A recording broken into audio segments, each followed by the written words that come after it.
When the countries of Europe started invading Africa to build colonies, one of the major obstacles was the disease, malaria. However, the Europeans had a counter, a drug called quinine. It would not cure, but would prevent malaria. A group of scientists in Manchester decided to test out the first few samples of this drug on some prisoners of war. So long as the prisoners complied with the scientists, they were promised freedom when the test was over. One of the doctors, Dr. Howard Brown, decided to keep an audio log of the event. One of the first times in history this had been done.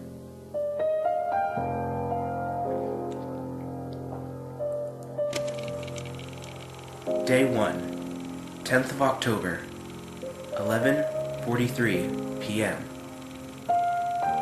This is Dr. Howard Brown. We are about to test the samples on the prisoners.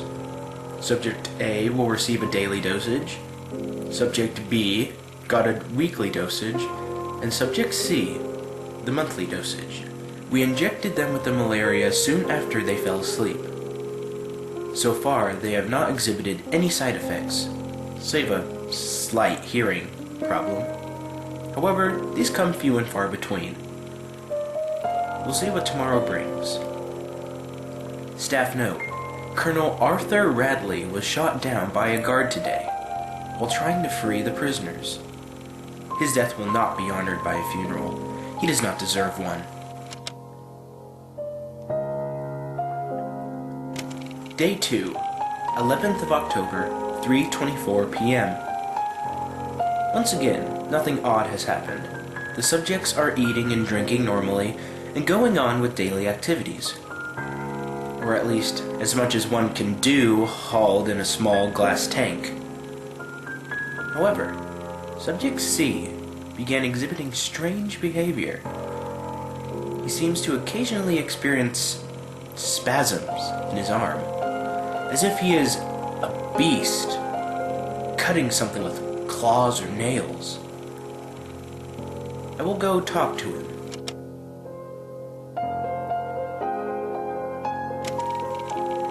Day 3, 12th of October, 10:28 a.m. I spoke with Subject C yesterday. He admitted having an odd dream in which he watched from outside the glass tank, which was shattered possibly by a thrown object from inside the tank,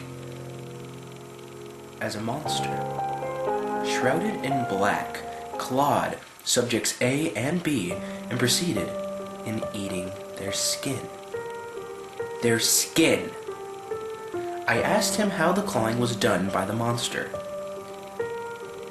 He showed me the same exact motion as he was doing yesterday. Upon asking him, I realized that he had not remembered the day's earlier spasms. What could this be? As if matters were odd enough, Subject B had intense night terrors at around 3 o'clock a.m. this morning. Most of what he said was unintelligible, but I could make out a few no's and stay backs. Upon further imploring Subject C, he said that these words did not come from Subject B during his dream. Could Subject B and C's dreams be somehow linked? Day 4, 13th of October, 6:54 p.m. Something is wrong. Upon entering the laboratory today, the other scientists and I found the corpse of one of the guards. Skin and clothing removed, cut into 5 pieces. In addition, Subject C looked, to say the absolute least, different today. He seemed taller, and his skin was a light gray color. When I looked close, they could see him exhibit a faint, but there, smoky black aura. In addition, he did absolutely nothing today. He didn't sleep, he didn't eat, he didn't even move. He just sat in the corner, watching subjects A and B. It seems to be becoming more and more like Subject C's dream. Let us hope that it doesn't end the same way. On the other hand, Subject A seems to be showing no adverse side effects. He is behaving just as a normal human being. Of course, he is being fed daily doses, so as to show how it would work in the battlefield.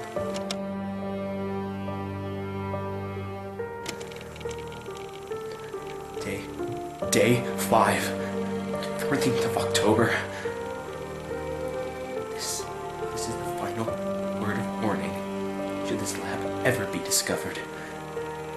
Should you find medicine in the cabinet labeled Quineine S A1-A3, do not, I repeat, do not ingest any of this container at any cost. It will end at your and all those around you expense.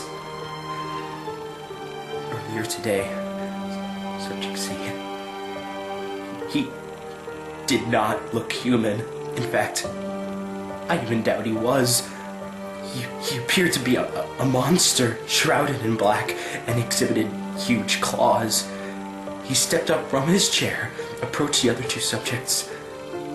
Subject A threw one of the chairs at the glass, and it shattered into 100 of tiny pieces. It might have been an attempt to escape. I went downstairs to survey the damage. His escape attempt might have worked. Had Subject C not sliced Subject A into 5 pieces. He approached Subject B next. He appeared to be paralyzed with fear. I couldn't blame him. The thing that had once been Subject C was about 3 meters tall and had an immense black aura punctulating from him with every step. I took this chance to escape to the crawl space below the stairs. He hasn't found me yet. Oh, dear God. Dear God, no! No!